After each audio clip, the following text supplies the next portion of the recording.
Working capital cycle, very interesting aspect of financial management. Working capital cycle को समझने के लिए यह समझना होगा कि आपका holding period individual items of working capital का कितना है। मींस वर्किंग कैपिटल के आइटम्स में मेन जो आइटम आती है जो वर्किंग कैपिटल साइकिल के कंप्यूटेशन में रेलेवेंट है, one is raw material, another is WIP, third one is finished goods, fourth one is debtors and fifth one is the creditors.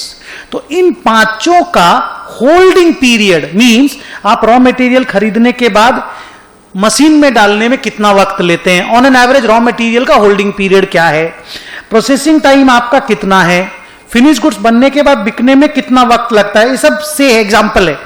Debtors को माल बेचने के बाद कलेक्शन करने में आपको कितना वक्त लगता है, और क्रेडिटर्स आपको कितने महीने का उधार देता है। मान लो ये सब मंथ में आप लोगों ने कैलकुलेट कर लिया। अब इनको अगर ऐड करके लेस कर देंगे ना, ऐड करके less means raw material holding period, WIP holding period, finish goods holding period, debtors holding period को ऐड कर देंगे, they are all belonging to assets. और क्रेडिटर्स जो लायबिलिटी है उसका होल्डिंग पीरियड को अगर माइनस कर देंगे तो 4 2 6 3 9 और 6 15 माइनस 3 12 महीना आया। तो 1 year is the working capital cycle. Larger is the working capital cycle, आपके कैश को कन्वर्ट होने में उतना ज्यादा वक्त लगेगा। दैट मीन्स आपको बिजनेस में ज्यादा पैसा वर्किंग कैपिटल के लिए लगाना पड़ेगा, क्योंकि आपका रोलिंग कम होगा।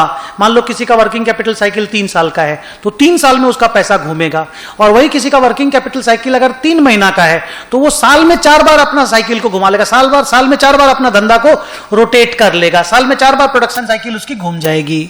तो वर्किंग कैपिटल साइकिल छोटा रखने से बिजनेस में कम वर्किंग कैपिटल लगाने की जरूरत पड़ती है। So this working capital cycle concept is very important for determining the working capital requirement of a business.